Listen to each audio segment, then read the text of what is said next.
Education point. Yes, आज हम देखेंगे टॉपिक मोनेरा। ओके, तो आपने डिवाइड किया था 5 किंगडम क्लासिफिकेशन में, मोनेरा, प्रोटिस्टा एंड आपका फंजाई, प्लांटी, एनिमलिया। ठीक है, तो Monera is a 5 kingdom classification का सबसे फर्स्ट किंगडम है। मोनेरा में उन लिविंग ऑर्गेनिजम्स को रखा गया बेटा जो यूनिसेलर प्रोकैरियोट्स हैं। प्रोकैरियोट्स का मीनिंग समझ लेते हैं क्या होता है। मोस्ट ऑफ बच्चों को पता होगा प्रोकैरियोट्स क्या होते हैं। दीज आर द यूनिसेलर बच्चों और प्रोकैरियोट्स है। प्रोकैरियोट्स, प्रो मतलब होता है आपका प्रिमिटिव, ठीक है, and karyote word is related with the nucleus, यानी अनडेवलप्ड टाइप का न्यूक्लियस प्रेजेंट है। Nucleus is not well developed. Okay, तो न्यूक्लियस डेवलप्ड पूरी तरीके से नहीं है, तो हम यहाँ बच्चों लिख सकते हैं अनडेवलप्ड या फिर not well defined nucleus, not well defined nucleus, well defined nucleus बच्चों। तो न्यूक्लियस यहाँ पे नहीं, तो इसका मतलब ये नहीं है कि जेनेटिक मटेरियल नहीं होगा। ऐसे बहुत सारा नीट में बहुत बार क्वेश्चन पूछा गया है कि जेनेटिक मटेरियल्स सबके पास प्रेजेंट है। इवन वायरसेस के पास भी जेनेटिक मटेरियल्स है। वायरसेस जो कि लिविंग और नॉन लिविंग के कनेक्टिव लिंक्स है, तो उसके पास भी जेनेटिक मटेरियल है। दैट मीन जितने भी लिविंग ऑर्गेनिजम्स हैं सबके पास जेनेटिक मटेरियल का प्रेजेंस होना कंपल्सरी होता है। तो जेनेटिक मटेरियल भी मिलेगा बेटा इसके पास। तो डायग्रामेटिकली समझ लेते हैं इसके जनरल फीचर्स। अगर आपने इस डायग्राम को समझ लिया, आप इसके फीचर्स बेटा अगर +1 में है तो उसके सारे पॉइंट्स बना के आप नोट भी कर लो, ठीक है। तो इसको आपको ये जनरल फीचर्स पता होना चाहिए। तो सबसे आउटर मेम्ब्रेन जो लेयर होती है इसकी, okay, this one outer membrane, ये कैप्सुलेटेड भी हो सकती है। Outer membrane is may be a capsulated और स्लाइम, ठीक है। अच्छा, सबसे बाहर वाली लेयर जो है ना प्रोकैरियोट्स की, प्रोकैरियोट्स में सारे बैक्टीरिया आते हैं। एक तो पॉइंट ये अपने माइंड में क्लियर कर देंगे कि यहाँ पे सारे टाइप के बैक्टीरिया आते हैं बेटा। बैक्टीरिया की कैटेगरीज आपको करवाऊंगी मैं।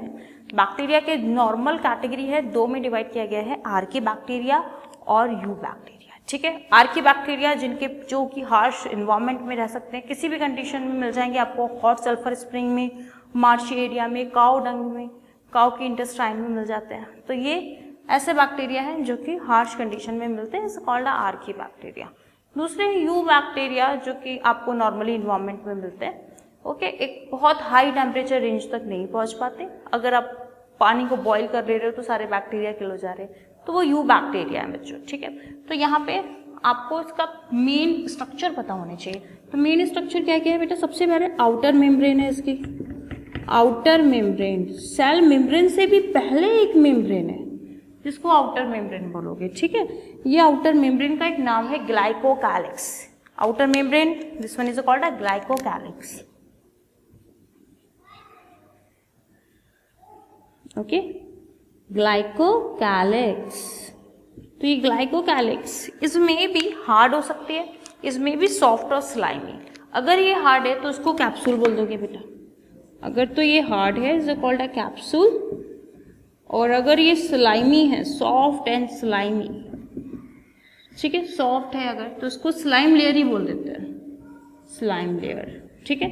तो ऐसा जहाँ पे कैप्सूल प्रेजेंट होगी, ऊपर की शेल प्रेजेंट है, तो वो बैक्टीरिया मोस्टली पैथोजेनिक होते हैं, ठीक है। यानी कि अगर आपके बॉडी में चले गए तो HCl आप उसको किल नहीं कर पाएगा, ठीक है। आपका माउथ का सलाइवरी एमाइलेज जो है उसमें लाइजोजाइम्स होता है, ठीक है, आपकी सलाइवा में, तो वो भी इसको किल नहीं कर पाया, HCl भी किल नहीं कर पाया, क्योंकि उसके पास क्या है, एक कोट है सबसे बाहर जो कि हार्ड है। तो ये हो जाती है कैप्सूल। कैप्सूल वाले मोस्टली बैक्टीरिया क्या है, पैथोजेनिक है। कैप्सूल वाले बैक्टीरिया को क्या कह देंगे बेटा, पैथोजेनिक। पैथोजेनिक होता है जो डिजीज कॉज करने वाले बैक्टीरिया होते हैं, ठीक है। स्लाइम वाले नॉन पैथोजेनिक मिलेंगे, mostly are the non pathogenic, क्योंकि किल हो जाएंगे तो इनको इजीली हमारी बॉडी रिपेल कर सकती है, तो डिजीज कॉज करने वाले ये नहीं हो पाते। अब यहाँ पे देख लेते हैं, देखो एक हार्ड कैप्सूल बना देती हूँ, ठीक है। कुछ बैक्टीरिया के पास ऐसा हार्ड मिलेगा और कुछ बैक्टीरिया के पास ये स्लाइम लेयर मिलेगी, ठीक है। इस डायग्राम का ये मतलब नहीं है बेटा कि आधे पार्ट में आपको बैक्टीरिया के आधे पार्ट में कैप्सूल मिल रहा है, आधे पार्ट में नहीं मिल रहा है। इसका मीनिंग ये है कि किसी किसी बैक्टीरिया में कैप्सूल मिलेगा और किसी बैक्टीरिया में आपको स्लाइम मिलेगा, ठीक है। दोनों एक ही पार्ट में समझ रहे हैं। यस, न्यूक्लियस नहीं है तो यहाँ क्या होगा, सेंटर में इनका जो जेनेटिक मटेरियल होता है वो क्वाइल्ड करके पड़ा होता है, सेंटर में जेनेटिक मटेरियल क्वाइल्ड करके पड़ा होता है। इसको क्या कहते हैं? इसको जीनोफोर भी कहते हैं। इसको आपका न्यूक्लियोइड टर्म दिया जाता है बेटा, याद रखेंगे, nucleoid, this one is called a nucleoid और जीनोफोर, और क्या हो सकता है? प्रिमिटिव न्यूक्लियस, प्रिमिटिव न्यूक्लियस बच्चों, ओके। यहाँ पे जेनेटिक मटेरियल जिसमें भी आरएनए और डीएनए हो सकता है, ठीक बात है। अच्छा, क्या नहीं है यहाँ पे non membrane, I mean membrane bounded organelles नहीं है। कुछ बच्चे इसका मीनिंग समझ नहीं पाते हैं, समझा देती हूँ आपको। मतलब ऐसे ऑर्गेनेली जिनके ऊपर मेम्ब्रेन्स नहीं है, लेयर्स नहीं है, ठीक है। जैसे हम अपनी सेल की बात करें या यूकैरियोटिक सेल की बात करें, हम भी यूकैरियोट्स हैं ना, तो यूकैरियोटिक सेल की बात करें अगर, तो जितने भी ऑर्गेनेली प्रेजेंट हैं मेम्ब्रेनस भी है actually, non membrane bounded organelle भी है।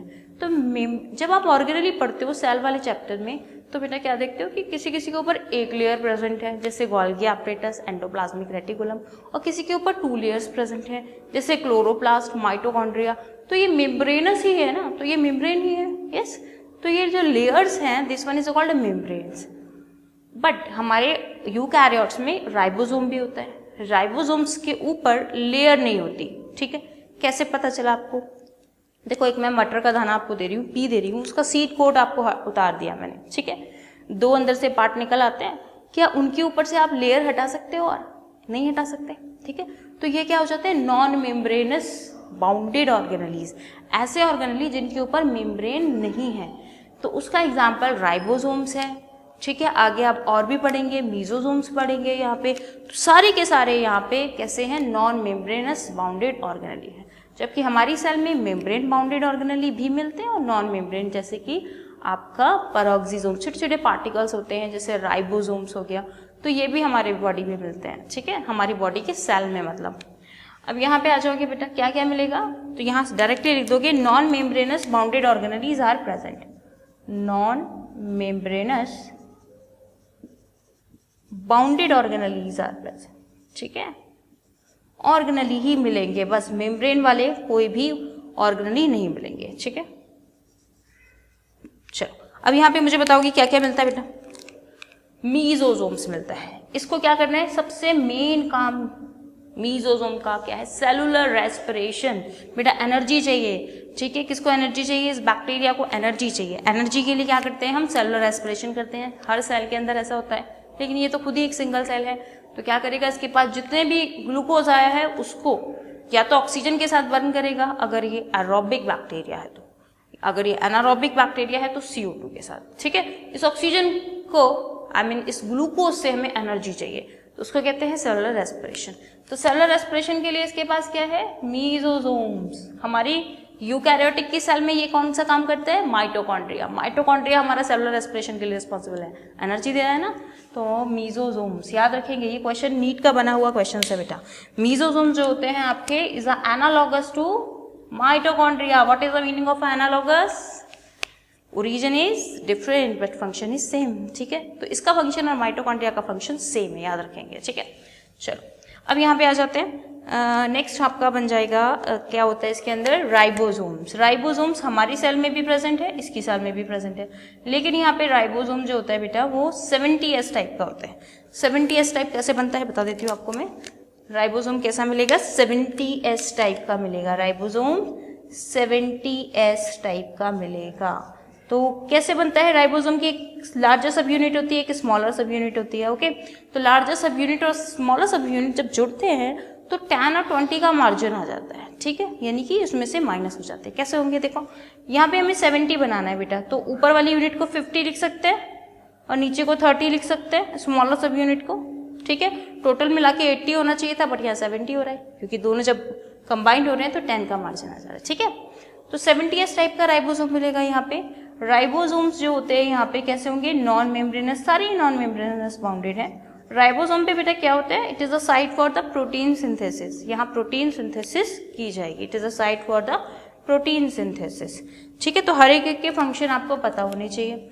हाँ, अब ग्लाइकोकैलिक्स लेयर की बात हो गई थी। ग्लाइकोकैलिक्स लेयर के बाद यहाँ पे सेल वॉल मिलेगी, एक बैक्टीरिया ऐसा है माइकोप्लाज्मा जिसके पास सेल वॉल नहीं है। बहुत इंपॉर्टेंट क्वेश्चन है। माइकोप्लाज्मा सबसे छोटी सेल है पूरे अर्थ की। Mycoplasma don't have cell wall, ठीक है। यहाँ पे आपको सेल वॉल एब्सेंट मिलेगी, एब्सेंट द सेल वॉल, ठीक है। और सबसे छोटी सेल भी है पूरे अर्थ की और सेल वॉल भी नहीं है इसके पास, ठीक है। अब यहाँ पर आ जाते हैं, सेल वॉल बना लो बेटा। सेल वॉल, ठीक है, कैप्सूल हो गया, ये ब्लैक वाली को मेजर कर देते हैं हम।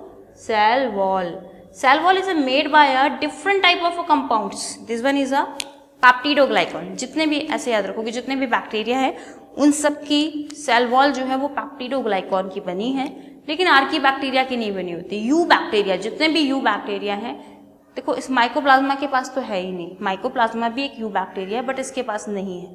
जिनके पास नहीं है कोई बात नहीं, लेकिन जिसके पास है सेल वॉल पेप्टिडोग्लाइकॉन की बनी होगी। पेप्टिडोग्लाइकॉन क्या है बेटा आपका?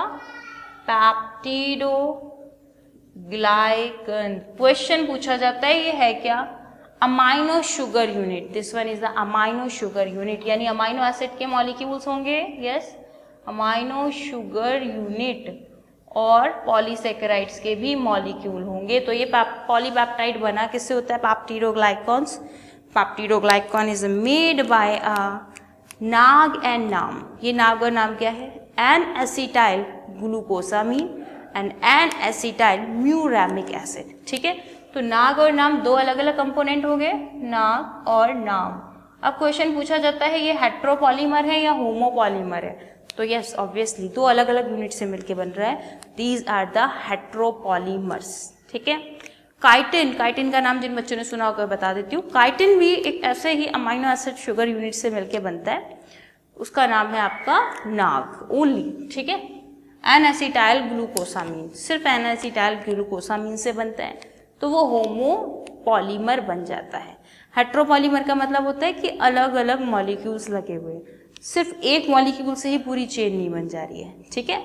पॉलीमर का तो पता ही आपको क्या होते हैं, मोनोमर मोनोमर मोनोमर मिलके एक पॉलीमर की चेन का फॉर्मेशन कर लेते हैं। क्लियर? चलो, अब यहाँ पर आप देखोगे, यस यस, क्या बन गया? मीजोसोम्स बन गया हमारा, ठीक है। सेल वॉल भी बन गई हमारी। सेल वॉल के बाद सेल मेम्ब्रेन आनी चाहिए। यस, सेल मेम्ब्रेन आप पूरे वर्ड में ढूंढ लो बेटा, पूरे लिविंग वर्ड में सेल वॉल आपको मिलेगी। किसकी बनी हुई? लाइपोप्रोटीन की बनी हुई, यानी लिपिड प्लस प्रोटीन की बनी हुई सेल वॉल मिलेगी पूरे लिविंग वर्ड में। तो यहाँ पे भी यही होनी चाहिए। तो सेल वॉल के लिए सिंपल एक यही याद रखेंगे, लाइपोप्रोटीन बेटा। सेल मेम्ब्रेन, प्लाज्मा मेम्ब्रेन भी कह सकते हैं उसको, सेल मेम्ब्रेन भी कह सकते हैं। Plasma membrane is made by a lipoprotein, यानी लिपिड प्लस प्रोटीन बच्चों, ठीक है। अच्छा, अब क्या होगा? कुछ इनको रिजर्व भी तो करना होगा, ठीक है। जितना इन्होंने कंज्यूम किया उसका इन्होंने एनर्जी कन्वर्ट कर दी मीजोसोम से। अब कुछ अपने लिए रिजर्व फूड मटेरियल तो रखना पड़ेगा ना, समझ रहे हो? जैसे हमारे पास रिजर्व फूड मटेरियल रहता है हमारी बॉडी में, लिवर में रहता है, हमारी मसल्स में रहता है, ठीक है। जब हमें जरूरत पड़ती है तो वहाँ से कंजप्शन आना स्टार्ट हो जाता है। इनके लिए भी तो कुछ रिजर्व फूड मटेरियल होना चाहिए। तो यस, इनके पास मिलते हैं बेटा इंक्लूजन बॉडी। एनसीईआरटी में लिखा हुआ है साफ साफ, इंक्लूजन बॉडी। इंक्लूजन बॉडी क्या है? यहाँ पे बच्चों को कन्फ्यूजन हो जाता है बच्चों, ये ना सिर्फ रिजर्व फूड मटेरियल का काम कर रहे हैं इंक्लूजन बॉडी।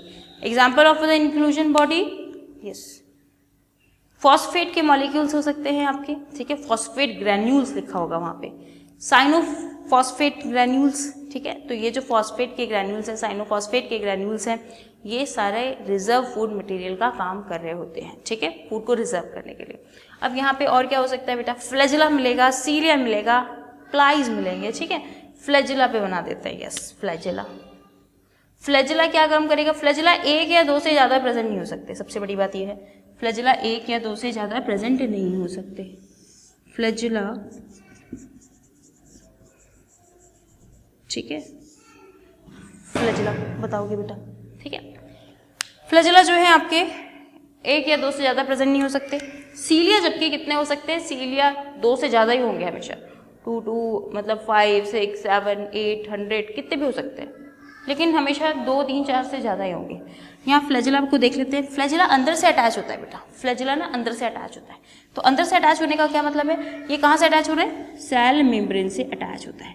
जहाँ से ये अटैच होता है इसको बेसल बॉडी कहते हैं। सेल मेम्ब्रेन आएगी, सेल वॉल आएगी, कैप्सूल आ जाएगा, अगर कैप्सूल हुआ तो, ठीक है। तो ये वाली अंदर वाली पार्ट को क्या बोलेंगे, बेसल बॉडी। बेस में अटैच है ना, तो कैसे याद रखोगे, बेसल बॉडी, बेस में अटैच है, so is called a basal body बच्चों, ठीक है। ये बेस में अटैच वाला पोर्शन हो गया, अगर कैप्सूल है तो यहाँ तक ले लेंगे, ठीक है। तो ये हो जाएगा बेटा बेसल बॉडी। और ये जो अंदर की बेसल बॉडी होती है इसकी, वो प्लेट के फॉर्म में होती है, ऐसे प्लेट्स के फॉर्म में होती है, इस तरीके से।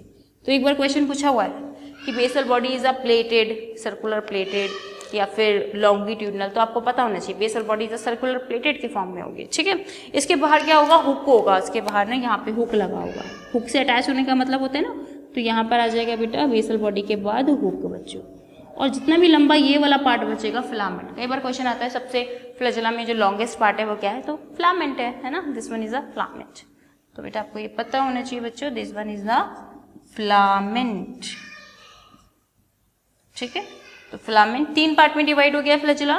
Flagella is divided in 3 parts, yes. Basal body, revise कर लेते हैं एक बार, basal body and then hook, okay. Hook के बाद फिलामेंट। फिलामेंट सबसे लंबा पार्ट हो गया, बेसल बॉडी अंदर गया हुआ पार्ट हो गया, हुक से बाहर की तरफ ये अटैच हो रहा है, ठीक है। हुक के बाद फिलामेंट आ जाएगा, ओके। अब नेक्स्ट है प्लाइज। प्लाइज क्या काम करती है, ऐसे छोटी छोटी ये ऐसे होती है प्लाई। प्लाई क्या काम करती है बेटा, प्लाई 2 तरीके का काम करती है। प्लाई सेक्सुअल रिप्रोडक्शन अगर करना है बैक्टीरिया को, तब भी ये प्लाई एक पाथवे बनाने का काम करती है। और अगर इसको किसी सेल पे अडेयर होना, होस्ट की सेल पे, जनरली ये कैसे होते हैं, पैरासाइट होते हैं बेटा, इनको कोई ना कोई होस्ट चाहिए होता है। जैसे हम साइनोबैक्टीरिया की बात करें वो अलग है। साइनोबैक्टीरिया आपका मतलब है तो बैक्टीरिया, यू बैक्टीरिया का ही पार्ट है, या लेकिन वो सनलाइट लेके फोटोसिंथेसिस कर सकता है। साइनोबैक्टीरिया को ही हम ब्लू ग्रीन एल्गी कहते हैं। लेकिन मोस्ट ऑफ बैक्टीरिया क्या है, डिजीज कॉजिंग है या फिर नॉन पैथोजेनिक भी है, जैसे कि आपका लैक्टोबैसिलस। तो इनको कुछ ना कुछ मीडियम चाहिए होता है बेटा, जैसे लैक्टोबैसिलस को क्या चाहिए, मिल्क चाहिए, है ना।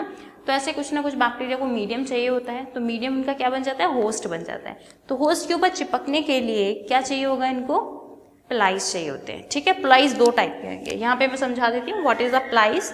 प्लाइज 2 टाइप के मिलेंगे आपको, longer plies and shorter plies. Plies के भी 2 टाइप है, yes. Plies is 2 types, longer plies and shorter plies बच्चों। प्लाई के 2 टाइप मिलेंगे, पहले शॉर्टर लिख देते हैं, शॉर्टर और देन लॉन्गर। तो शॉर्टर प्लाइज अच्छा प्लाई सारे बैक्टीरिया में भी नहीं मिलते हैं, याद रखना। सिर्फ ऐसे बैक्टीरिया में मिलेंगे बच्चों जिनको, जो कि पैरासाइटिक है, जिनको होस्ट के ऊपर चिपकना है, यानी कि पैथोजेनिक है। जो बैक्टीरिया पैथोजेनिक होंगे उनके पास आपको शॉर्टर प्लाई मिलेगा, पैथोजेनिक। उसके बाद लॉन्गर प्लाइज की अगर हम बात करें तो लॉन्गर प्लाइज भी सारे बैक्टीरिया के पास नहीं मिलेगा। साइंटिस्ट ने क्या किया है, लॉन्गर प्लाइज जिनके पास प्रेजेंट है उनको मेल बैक्टीरिया बोल दिया है, ठीक है, क्योंकि सेक्सुअल रिप्रोडक्शन के लिए काम आएंगे। एक के पास होता है, एक के पास नहीं होता। जिसके पास होता है उसको मेल बोल दिया, जिसके पास नहीं है उसको फीमेल बोल दिया, ठीक है। तो लॉन्गर प्लाइज प्रेजेंट होंगे, these are present is for a reproduction के लिए काम करेंगे, सेक्सुअल रिप्रोडक्शन के लिए। क्वेश्चन पूछा जा सकता है बेटा आपको, सेक्सुअल रिप्रोडक्शन के लिए रिस्पॉन्सिबल है, ओके। सेक्सुअल रिप्रोडक्शन के लिए रिस्पॉन्सिबल है, प्लस किसके पास, जिसके पास प्रेजेंट है उसको मेल बैक्टीरिया बोल दोगे बेटा। अब कैसे करते हैं थोड़ा सा यहाँ समझा देती हूँ। जैसे कि एक मेल बैक्टीरिया बेटा, ठीक है, ये मेल बैक्टीरिया है, इसका जेनेटिक ये मेकअप ये है, ठीक है। दूसरा फीमेल ऐसा बैक्टीरिया जिसके पास ये लॉन्गर प्लाइज नहीं है, तो ये अपने लॉन्गर प्लाइज से क्या बना देते हैं, कॉन्जुगेशन ट्यूब बना लेते हैं। इसके पास था ना लॉन्गर प्लाइज, इसने अपना क्या बना दिया, कॉन्जुगेशन ट्यूब बना दिया, और अपना जेनेटिक मटेरियल्स तो नहीं ट्रांसफर करता। इसके अलावा एक और चीज़ भी होती है, मैं आपको बताती हूँ, प्लाज्मिड बेटा। जब आप +2 में जाओगे तो बायोटेक्नोलॉजी में पूरा प्लाज्मिड के बारे में कंप्लीट पढ़ोगे, कितने टाइप के प्लाज्मिड है, कहाँ कहाँ इसका यूज़ करते हैं, बायोटेक्नोलॉजी में यूज़ करते हैं। तो प्लाज्मिड बच्चों क्या है, इस पे 1 मार्क्स में क्वेश्चन आता है जब आप +1 में होते हैं, what is the plasmid. Extra circular chromosomal DNA है, extra circular chromosomal DNA, these are the extra circular chromosomal DNA, extra circular chromosomal DNA बेटा, ठीक है। तो एक्स्ट्रा सर्कुलर डीएनए क्या कर सकता है, अपनी कॉपीज बना सकता है, ठीक है। किसी भी सेल में चला जाए, इसको बस क्या चाहिए, एंजाइम चाहिए, साइटोप्लाज्म चाहिए, साइटोप्लाज्मिक एंजाइम चाहिए, ये अपनी कॉपीज बना सकता है। तो ये क्या करता है, जिसके पास प्लाज्मिड होता है ये अपना प्लाज्मिड दूसरे बैक्टीरिया में छोड़ देता है। जब ये दूसरे प्लाज्मिड इसमें छोड़ देता है तो ये अपने अंदर मल्टीप्लिकेशन करके और नए बैक्टीरिया को प्रोड्यूस कर सकते हैं, ठीक है। अपने अंदर ही मल्टीप्लिकेशन करके नए टाइप के बैक्टीरिया को प्रोड्यूस कर सकते हैं। These are the sexual reproduction, जो कि बैक्टीरिया में अनफेवरेबल कंडीशन में देखने के लिए मिलता है। फेवरेबल कंडीशन में ये क्या करते हैं, बाइनरी फ्यूजन करते हैं, binary fusion, multiple fusion, multiple fusion and binary fusion, दो ही मिलेंगे आपके एसेक्सुअल के टाइप बैक्टीरिया में favourable condition. But unfavourable condition में ये सेक्सुअल रिप्रोडक्शन को परफॉर्म करते हैं, ठीक है। अब बैक्टीरिया के टाइप्स क्लासिफिकेशन है according to a shapes of bacteria, ठीक है। कुछ हैं आपके सर्कुलर शेप के हैं, जिसको कोकस कह दिया जाता है, ठीक है, जैसे थर्मोकोकस, ठीक है। पूरा नाम अगर लर्न करना हो तो थर्मोकोकस एक्वाटिकस, कहाँ मिलता है, हॉट सल्फर स्प्रिंग में मिलता है। आर की बैक्टीरिया का टाइप है, सर्कुलर शेप के होते हैं, ठीक है। एक और एग्जांपल बताती है, स्ट्रेप्टोकोकस निमोनियाई, निमोनिया कॉज करने वाला, वो भी सर्कुलर शेप का होता है। तो कोकस वर्ड लगा दिया जाता है जो सर्कुलर शेप के हैं, ठीक है। दूसरे आपके रॉड शेप के हैं, बेसिलस बोल दिया जाता है, रॉड शेप वाले को बेसिलस बोल दिया जाता है। तो बेसिलस वाले का एग्जाम्पल लैक्टोबैसिलस, ठीक है। इसके बाद नेक्स्ट आ जाता है आपका कॉमा शेप, ठीक है। कॉमा जैसे बनाते हैं हम, ऐसे कॉमा शेप के बैक्टीरिया है, तो उसको कहा जाता है विब्रियो, है ना। तो विब्रियो से आपको याद आ गया होगा विब्रियो कॉलेरी, जो कि कॉलेरा कॉज करता है, ठीक है। इसके बाद बेटा आपका हो जाता है स्पाइरिलियम, स्पाइरिलियम स्पाइरल जैसा होता है और लास्ट में फ्लैजुला भी लगे होते हैं उसके ऊपर। तो स्पाइरिलियम्स आपके वो भी आपको डेंजरस डिजीजेस कॉज करते हैं, ठीक है। तो यहाँ तक नेक्स्ट मैं आपको उसमें पढ़ाऊंगी कि कैसे कैसे शेप के बैक्टीरियाज होते हैं नेक्स्ट लेक्चर।